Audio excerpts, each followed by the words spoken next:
Hello, odd টাইমে call দিলাম, sorry for that. It's okay. প্রয়োজন হলে ফোন করবেন না? অপ্রয়োজনে করতে পারেন, সেটা সমস্যা নাই, কিন্তু এক্সপেকটেশনটাকে একটু লো রেখে। কি করছেন? কিছু না, আকাশ দেখি। আচ্ছা, এত বিশাল কিছু দেখে কি হবে বলেন তো? এই একটা আকাশ তো বিলিয়ন বিলিয়ন বছর ধরে একইভাবে নির্লিপ্ত। এক এক দিনের আকাশ এক এক রকম, আপনি একটু খেয়াল করলেই বুঝতে পারবেন। হয়তো, কিন্তু আমি কেন যেন আকাশের দিকে তাকিয়ে থাকলে লোনলি ফিল করি। আমার মনে হয় আমার সবকিছুই শূন্য, আকাশের মতো আমিও একা। আকাশ একা হবে কেন?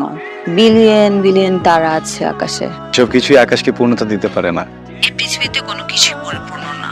আমার কি মনে হয় জানেন, পূর্ণতা না আসাটাই ভালো, তাহলে জীবনের ক্ষেত্রে মায়া থাকে না।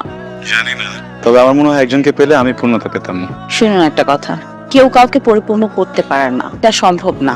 আমরা ফ্যান্টাসি থেকে অনেক সময় অনেক কিছু ভেবে নেই, অনেক কিছু চিন্তা করি, দ্যাটস ইট। আচ্ছা, পূর্ণতা মানে কি সবকিছু পেয়ে যাওয়া, নাকি আর কিছু না পেলেও চলবে এই অনুভব? খুব দারুণ একটা প্রশ্ন করেছেন তো আপনি। এটার উত্তর অবশ্য আমার জানা নেই, তবে হ্যাঁ, কোনো কিছু না পাওয়াটাও কিন্তু এক ধরনের পূর্ণতা।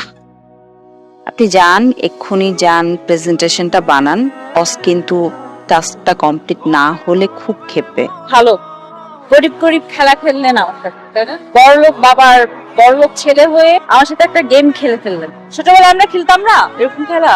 আমি খেলতাম ছোটবেলায় বড়লোক গরিব খেলা। কাছে আমার এই সিচুয়েশনটা গেম খেললেন আপনি, নিয়ন বাজে ছিল। ভালো, আমি জানি আমি যা কিছু করেছি এটার জন্য আপনি আমাকে মাফ করবেন। বিশ্বাস করবেন, আমার ইন্টেনশন আপনাকে ছোট করা ছিল। অনেক বড় করেছেন আপনি আমাকে, অনেক সম্মানিত করেছেন। তাকে এত বড় করে কেন দেখেন? আপনার কেন মনে হয় টাকাই সব? বাস্তবতা বুঝি, সবকিছু বুঝে আপনার কাছে এসেছি। এটা আমি মানতে পারছি না। তুমি বলার মতো কিছু নেই। খুশি তাই বলেন, সমস্যা নেই। ইরেসপন্সিবল অ্যাক্টের জন্য প্লিজ চাকরিটা ছাড়বেন। আমার অনেক খারাপ লাগছে, অনেক কষ্ট হচ্ছে। সেটা চাকরিটা চলে গেছে সেজন্য আমার খারাপ লাগছে, এটা ভেবে যে আমি আর কখনো হয়তো কোনোদিন কাউকে বিশ্বাস করতে পারবো না। সহজভাবে কিছু চিন্তা করতে পারেন না? নাটক বাদে লাইফটাকে আপনি কি ভাবেন? সিনেমা? লাইফটা সিনেমা না, এটা অনেক সহজ সিম্পল হতে পারে যদি সেটা আপনি সেভাবে চিন্তা করেন। ভন্ডামি তো, আদারওয়াইজ কেন চাবো নিজের বাবার এত টাকা পয়সা থাকার পরেও সেগুলোর সাহায্য না নিয়ে নিজের মতো করে চাকরি ইন্টারভিউ দিতে? পরিচয় ছাড়া দিচ্ছি তো, রেফারেন্স ছাড়া ইন্টারভিউ গুলো দিচ্ছি, ভালো লাগবে একটু, পেয়ে যাবো চাকরি। যে সম্পর্ক ছিল, আপনি প্যাসেঞ্জার আর আমি গাড়ি চালাই, এখানে কোনো প্রবলেম দেখছি না। যদি আমাকে নিয়ে আপনার পার্সোনাল লাইফে এত প্রবলেম থাকে, তাহলে আপনি কেন আমার গাড়িতে উঠলেন? আপনি নিশ্চয়ই অ্যাপে দেখেছেন আমাকে।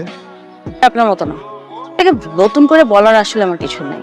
আমি যদি একটাবার দেখতাম এটা আপনি বুঝতাম, তাহলে আমি অবশ্যই এটা ক্যান্সেল করতাম, এই রাইডে আমি উঠতাম না। আর দয়া করে আমার সামনে পড়বেন না প্লিজ। এক মিনিট, নিজেকে এত স্পেশাল মনে করেন কেন? কি মনে হয় আপনার জীবন জীবন যোগ? পৃথিবীর সকল ক্রাইসিস শুধু আপনার জীবনেই আছে, আর সবাই অনেক হ্যাপি, তাই না? জীবনটাকে না টাকার অঙ্কে মেপেন না। আমার আইডেন্টিটি ক্রাইসিস আছে। ছোটবেলা থেকেই আমি যাই করি না কেন কখনো আমার নাম হয় না। আমি যত ভালো করি, আমি যত চেষ্টা করি, কেউ কখনো আমার প্রশংসা করে না, সবাই আমার বাবার প্রশংসা করে। কারণ তার নামটা এত বড়। আমার নিজেকে মানুষের সামনে চেনানোর জন্য, আমাকে জানানোর জন্য আমার যদি রিক্সা চালাতে হয় আমি সেটাও চালাবো। কিন্তু একজন মানুষ যদি আরেকজন মানুষকে না চিনে, না জেনে, না বুঝে, তাকে মিসজাজ করে, অনুভূতিগুলোকে না বোঝে, তার ভালো লাগার জায়গাটাকে যদি ছোট করে, সেটা অনেক বড় দোষের কিছু। ভালো থাকবে। শুনুন, আপনি কি আমাকে এখন আগের মতো পছন্দ করেন? না, আগের থেকেও বেশি। চলো তাহলে নামাই দাও।